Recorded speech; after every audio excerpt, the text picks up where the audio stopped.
नमस्कार, news capital express में आपका स्वागत है। मैं हूं आपके साथ अंकिता। चलिए बढ़ते मुख्य खबर की ओर। प्रदेश अध्यक्ष वी डी शर्मा का बयान। पीएम मोदी ने कहा था, समाज के 1 लाख ऐसे नौजवान जोड़े जाएंगे जिनका राजनीतिक बैकग्राउंड नहीं है। हमने ऐसे प्रोफेशनल को जोड़ने का काम किया। उनमें से 125 लोग समाज के विभिन्न क्षेत्र के लोगों को चयन किया है। अलग अलग दिन मंत्री सहित अन्य प्रबुद्धजनों से इंटरेक्शन होगा। बूट कैंप के माध्यम से हमारे नेताओं से इंटरेक्शन करने का काम करेंगे। यह एक महत्वपूर्ण अभियान की शुरुआत है। अलग अलग भूमिका के आधार पर कार्य होगा। सीएम डॉक्टर मोहन यादव बोले, I'm future force BJP boot camp को लेकर कहा, हमने बड़ी संख्या में मेंबरशिप किया था। सभी प्रकार के व्यवसाय से जुड़े लोग भागीदार बने। पीएम मोदी ने 1 लाख से ज्यादा लोग जुड़ेंगे। 1000 साल की लंबी गुलामी से आजादी मिली। जनता के लिए काम करने के लिए हम विकास समिति का गठन करेंगे। रतलाम घटना को लेकर कहा, कलेक्टर को कहा गया है। बैठे हुए इनको जिले जिले में महत्व मिलना चाहिए। इनके उस जिले के विकास के लिए, प्रदेश के विकास के लिए उनके सुझाव आमंत्रित करना चाहिए, उनके साथ जोड़ने की बात करें, इसको वैधानिक दर्जा देना। और इसीलिए और मुझे इस बात की प्रसन्नता, यशस्वी प्रधानमंत्री का जोरदार अभिनंदन करो। उनने अपना जो निर्णय किया है कि हाँ, हमको इस देश को लंबे समय तक आजाद बनाए रखना है, तो 1 लाख लोग नए राजनीतिक क्षेत्र के कार्यकर्ता बनाने की बात कही, जिनके भरोसे से उनको अपनी राजनीति में रुचि बनाना। हमने कहा ना, आप रुचि नहीं बनाओगे तो और तकलीफ आएगी। ये जो वापस 1000 साल की गुलामी है, हमको हमारे लिए भविष्य में अपने देश को मोदी जी के नेतृत्व में आज उनने संकल्प लिया कि 2013 में जब वो 11वें नंबर की आर्थिक व्यवस्था में थे, आज हम 5वें में पहुंच गए और ये साल खत्म होते होते हम जर्मनी को पीछे छोड़ेंगे और आने वाला 1 साल बाद जापान को भी छोड़ देंगे, तो 3रे नंबर की अर्थव्यवस्था पहुंचेंगे। और परमात्मा चाहेगा तो ऐसे खसकते खसकते हम देश के नंबर 1 की, दुनिया के नंबर 1 के देश बनेंगे। इस दिशा में अगर बढ़ना है तो हमको सब प्रकार से चलना पड़ेगा। इसलिए राजनीति में आने का भी आनंद है, जहां जिस मुकाम पे उसका भी आनंद है, और आंख नाक खोल करके सब प्रकार की व्यवस्थाओं से हमको अपनी प्रतिभा को निखारने का भी मौका है। राजनीति में आने का ये बिल्कुल अच्छी बात है कि कम से कम हम बोलना चाहते हैं, बताना चाहते हैं, अपनी बात करते। कई लोग तो संकोच में बोल ही नहीं पाते, अपनी बात ही नहीं रख पाते। लेकिन ऐसे मुझे लगा कि आज का ये बहुत अच्छा सत्र है। मेरी अपनी ओर से एक बार सब आपका अभिनंदन।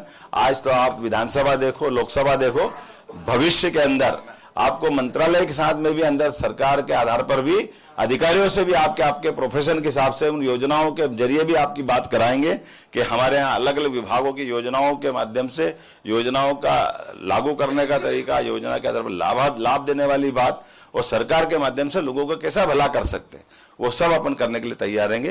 कुछ बोल रही थी बहन जी, बता। क्षमा चाहती हूँ, मैं बस संक्षिप्त में कहूँगी कि आपका जो प्रश्न था, क्यों आना आवश्यक है। आप क्योंकि स्वास्थ्य के क्षेत्र में काफ़ी रुचि रखते हैं और आपकी पृष्ठभूमि वैसी रही भी है। आना आवश्यक इसलिए है कि जो बीमारू प्रदेश होता था, आज हमारे पास सर्वाधिक मेडिकल कॉलेज रहेंगे। पंक्ति में बैठे आखिरी व्यक्ति को यशस्वी प्रधानमंत्री जी की वजह से स्वास्थ्य लाभ मिल रहा है, और 1 साल में आपने ये बहुत बड़ा काम किया है कि हमारे पास highest medical colleges in number, highest seats, और उसी के साथ साथ जो एयर एम्बुलेंस की सुविधा मिली है वो पूरे देश में सक्सेस रही है। तो प्रोफेशनल्स का आना इसीलिए अनिवार्य है क्योंकि सेवा आप तभी कर सकते हो जो आप सही दिशा में आप एफर्ट डालो। बहुत बढ़िया, बहुत अच्छा, बहुत अच्छा। बहुत बहुत धन्यवाद माननीय मुख्यमंत्री जी। एक ऐतिहासिक जीआईएस, एक ऐतिहासिक निवेश के अवसर के लिए सभी कैंडिडेट्स की तरफ से आपका आज मध्य प्रदेश भारतीय जनता पार्टी ने एक बहुआयामी हमारा अभियान, जो माननीय प्रधानमंत्री नरेंद्र मोदी जी के नेतृत्व में, मोदी जी ने 15 अगस्त को ये कहा था कि मैं भारत के अंदर 1 लाख ऐसे युवक, नौजवान, समाज के ऐसे इंटेलेक्चुअल प्रोफेशनल्स जिनके परिवार में कोई राजनीतिक व्यक्ति नहीं है या जिनका राजनीति से कोई संबंध नहीं है, ऐसे लोगों को भारत के अंदर हम जनप्रतिनिधि बनाने का संकल्प माननीय प्रधानमंत्री जी ने लिया था। आप सबको ध्यान में कि मध्य प्रदेश भारतीय जनता पार्टी ने सदस्यता अभियान के दौरान भोपाल, इंदौर, उज्जैन, जबलपुर, ग्वालियर में हमने इस प्रकार के सदस्यता के अभियान के ऐसे प्रोफेशनल्स को जोड़ने का हमने अभियान लिया था। उसमें लगभग 3000 लोग जुड़े थे। उनमें से आज 125 लोग चयन करके समाज के विभिन्न क्षेत्रों के जो प्रोफेशनल्स हैं, जिनके परिवार में कोई पॉलिटिशियन नहीं है, जो माननीय प्रधानमंत्री की भावना है कि परिवारवाद से राजनीति को मुक्त करना, तो इसकी शुरुआत हमने मध्य प्रदेश के अंदर ऐसे आज 125 लोगों को चयन करने उनका बूट कैंप, आज इसका उद्घाटन माननीय मुख्यमंत्री जी ने हम सब लोगों ने मिलकर के किया है। और आज और कल 2 दिन लगातार अलग अलग प्रकार से सेशन यहाँ चलेंगे। आदरणीय अश्विनी वैष्णव जी वर्चुअली जुड़ेंगे, विनय सहस्त्रबुद्धे जी आज उनके साथ इंटरेक्शन होगा, कैलाश विजयवर्गीय जी संसदीय कार्यमंत्री विधानसभा का विजिट करेंगे। ऐसे अलग अलग प्रकार से अनिल गांगुली जी हैं, वो भी आज जिनके साथ जुड़ेंगे। तो 2 दिन के अंदर हम लगातार इस दिशा में इस बूट कैंप के माध्यम से political system, Bharatiya Janata party के तंत्र को भी और हमारे नेताओं के साथ इंटरेक्शन करने का काम, आज ये महत्वपूर्ण अभियान की शुरुआत हुई है। और इसके बाद इनमें से कुछ लोग चयन करके वो लोकसभा के अंदर माननीय लोकसभा अध्यक्ष जी से लोकसभा की कार्रवाई को भी देखेंगे। और हमारा प्रयास होगा कि हमारे नेतृत्व माननीय प्रधानमंत्री अमित शाह जी, नड्डा जी के साथ भी हम ऐसे लोगों का इंटरेक्शन कराएं, ये हमारा प्रयास होगा। तो एक महत्वपूर्ण अभियान की शुरुआत IIM बीजेपी फ्यूचर फोर्स के नाम से हमने जो शुरुआत की थी, आज उसका बूट कैंप का उद्घाटन माननीय मुख्यमंत्री जी ने आज यहाँ पर किया। ये अलग अलग प्रकार से आज मैं भारतीय जनता पार्टी के इस खास करके विविध प्रकार के प्रोफेशनल वाले अपने परिवार के बढ़ने के मित्रों के साथ में यहाँ मिला था, जिसको यशस्वी प्रधानमंत्री के उस आह्वान से जोड़ा गया। माननीय अध्यक्ष जी श्रीमान विष्णुदत्त शर्मा जी, माननीय हितानंद जी शर्मा जी और हमारे मुदीर जी और जोशी जी के साथ हमने जो पिछले समय मेंबरशिप के समय पे बड़ी संख्या में जो मेंबरशिप अपने अलग अलग क्षेत्रों के लोगों को जो दी गई थी, उसमें सिलेक्शन के बाद जो अध्यक्ष जी ने बताया, एक चयन करने के बाद सच्चे अर्थों में हमारे सभी प्रकार के व्यवसाय में लगे हुए लोग राजनीति में भी रुचि ले, राजनीतिक सिस्टम को भी समझे और अपनी प्रतिभा के बलबूते पर जनता के कल्याण के लिए वो उसमें भागीदार बने। इसलिए भारतीय जनता पार्टी ने माननीय प्रधानमंत्री जी के आह्वान पर वो 1 लाख लोगों को राजनीतिक क्षेत्र से जोड़ना चाहते, जिनका कोई पारिवारिक बैकग्राउंड नहीं है, लेकिन ऐसे अच्छे लोग जुड़े, ये बड़ा निर्णय है। और उस सिलसिले में हमने विस्तार से कुछ बातें भी कही है सरकार के साथ जुड़ने की, सरकार की व्यवस्थाओं की। और सच्चे अर्थों में देश ने भी अपने लोकतंत्र में जो 1947 में आज़ादी पाई, लगभग 1000 साल की गुलामी का लंबा दौर हमारे देश के साथ गया है। लेकिन अब परमात्मा करे यशस्वी प्रधानमंत्री के नेतृत्व में जब देश सभी क्षेत्रों में आगे बढ़ रहा है, तो हम अपने अतीत के उस काले पृष्ठ को भी स्मरण रखें, जब हमने अपने गुलामी के काल में देश ने कई सारे कष्ट उठाए थे। और जब आजाद हुए यशस्वी प्रधानमंत्री के नेतृत्व में, तो गरीब आदमी भी बड़े से बड़े पद पे पहुंच सकता है, जनतंत्र में भागीदार बन सकता है, जनता के लिए काम कर सकता है। तो जनता राजनीतिक क्षेत्र के माध्यम से भी सेवाओं के काम कर सकती है। इस बड़े अभियान के लिए मैं यशस्वी हमारे अध्यक्ष जी को बधाई देना चाहूंगा। मध्य प्रदेश ने इस मामले में लीड ली, माननीय प्रधानमंत्री की भावना के अनुसार हम सब मिलकर के इस पे लगातार काम करेंगे। हमारी सरकार ने भी बजट के समय तय किया है कि इस प्रकार के डॉक्टर, वकील, इंजीनियर, ऐसे सारे प्रोफेशनल जिला स्थानों पर, जिला और विधानसभा स्तर पर उनके नाम निकाल करके उनको अपने राज्य की विकास परक योजनाओं में भागीदार बनाते हुए उनके सुझावों पे भी अमल करेंगे, विकास समितियों का गठन करेंगे। लेकिन आज तो ये प्रोफेशनल यहाँ हमारे पार्टी कार्यालय में आए और ये जाकर विधानसभा देखे, लोकसभा देखे, तो ये बहुत अच्छी शुरुआत है मेरी अपनी ओर से माननीय अध्यक्ष जी को और बाकी सारे मित्रों को बधाई। सर, रतलाम में घटना हुई है, यहाँ पर क्या भोपाल में सिंधी कॉलोनी पंचायत द्वारा चेती चांद महोत्सव पर नशा मुक्ति थीम पर आधारित विशेष झांकी निकाली गई।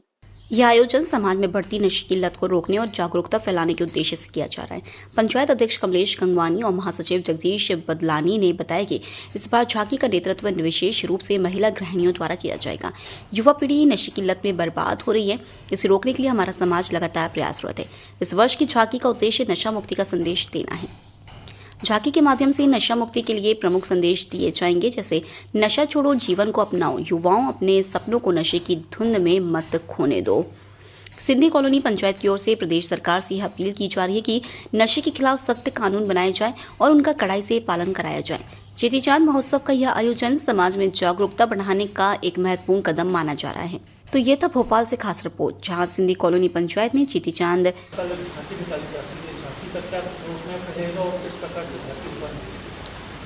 सिंधी सेंट्रल पंचायत के आह्वान पर सिंधी कॉलोनी पंचायत ने जो इस बार झांकी का निर्माण किया है वो टोटल नशा मुक्ति पे किया गया है। उसमें पूरी झांकी में ये दर्शाया गया है कि पहले तो अपन कुछ समय के सुखों के लिए इतने सारे ऐश करते हैं, दारू पीते हैं, गुटखा पीते हैं, सारे कार्यक्रम होते हैं।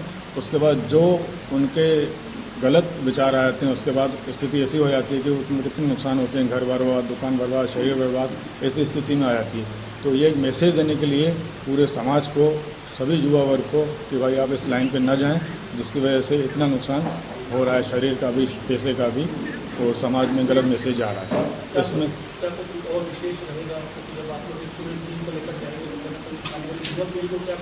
हाँ, बिल्कुल हम यही संदेश देना चाहते हैं कि इन सब नशे वाली जगहों से, हुक्का बार से, बियर बार से, दारू की चीज़ों से हमेशा दूर रहें, अच्छे कामों में जाएं, नहीं तो हमारा पूरा समाज उस तरफ जाएगा तो बहुत दिक्कत आएगी। इस चक्कर में पूरी नशा मुक्ति पर पूरी झांकी का निर्माण किया गया है।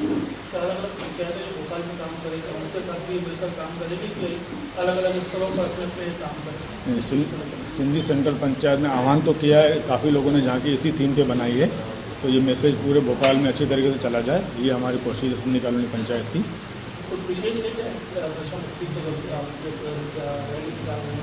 हाँ सर, ये झांकी द्वारा यही दर्शाया गया है कि अपन इस, हाँ इसमें पूरी महिलाएं, युवा वर्ग, पूरी कॉलोनी वासी इसमें सब सम्मिलित होते हैं, और 2:30 बजे यहाँ से सिंधी कॉलोनी से पूरी कॉलोनी में घूम के मेन बड़े जुलूस में, सिंधी पंचायत के जुलूस में शामिल हो जाएंगे।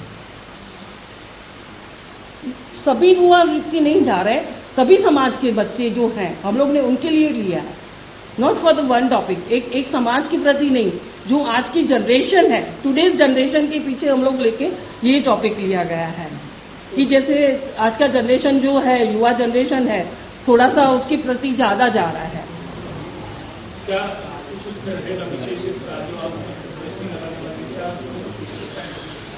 उसमें हम लोग ने कुछ स्लोगन्स डाले हैं हमारे, और भाई बच्चे जैसे उससे थोड़ा दूर जाएं, इसके लिए हम लोग ने कुछ स्लोगन्स वगैरह उसमें रखे हुए हैं। अलग-अलग पंचायतें जो सिंधी समाज की यहाँ पर है, उसके साथ ये कोऑर्डिनेशन रहेगा कि वो अपने स्तर पर भी इसका काम करें। नहीं, हर एक जना अपने अपने स्तर पर काम करता है, हर एक जना, हर एक पंचायत अपने अपना मुक्ति, जैसे लास्ट ईयर का था राम मंदिर जो निर्माण हुआ था उसकी थीम थी, कभी कभी सफाई अभियान के ऊपर भी लगी है थीम हमारी, कभी बेटी बचाओ के ऊपर भी हम लोग ने अपनी झांकियाँ कॉलोनी की लगाई है। तो हर साल हम लोग चेटीचंड के दिन झांकियों में हमारी बड़ी झांकी लगती है, पीछे हमारे बच्चे बुजुर्ग होते हैं और धामधूम से जुलूस हमारा चलता है।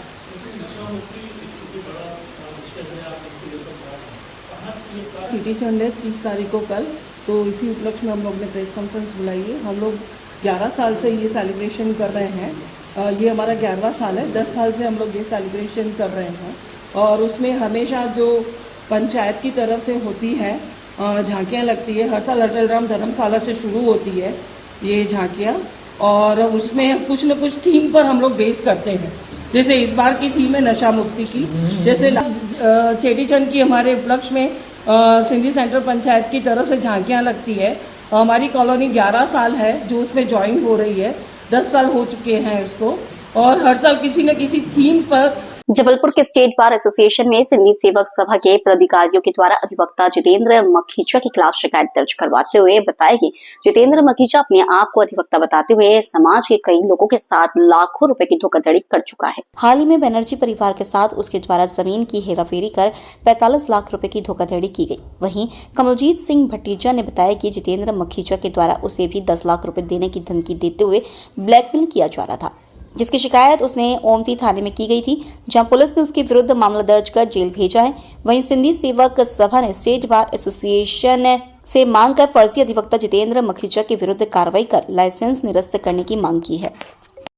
हाईकोर्ट में है, क्या शिकायत है आपकी, किसके खिलाफ है? भैया मैं कमलजीत सिंह भतीजा, पिता करतार सिंह भतीजा, मैं यहाँ आया हूँ एक फर्जी अधिवक्ता जितेंद्र मखीजा के नाम पे कंप्लेंट दायर करने कि वो यहाँ पे फर्जी अधिवक्ता होने के कारण से लोगों को ब्लैकमेलिंग करता है।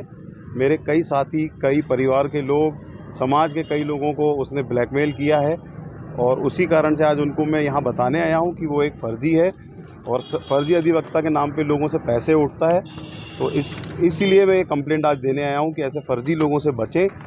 मैं भी स्टेट बार में इसीलिए देने आया कि ये टोटल फर्जी काम करता है, सिर्फ और सिर्फ समाज के लोगों को लूटना, पैसे ऐंठना, यही उसका काम है। कितने लोगों के साथ अभी तक इन्हें ठगी कर चुके हैं? अब ऐसे तो अनगिनत लोगों के साथ है, पर जिन लोग को जानते हैं कम से कम वही 5-10 लोग हैं जिनके साथ वो, जो लोग डर के कारण आते नहीं है, फिर भी कुछ लोग बाहर निकल के आए हैं जिन्होंने बताया कि हम लोग यहाँ से ब्लैकमेल के शिकार हो चुके हैं इनसे।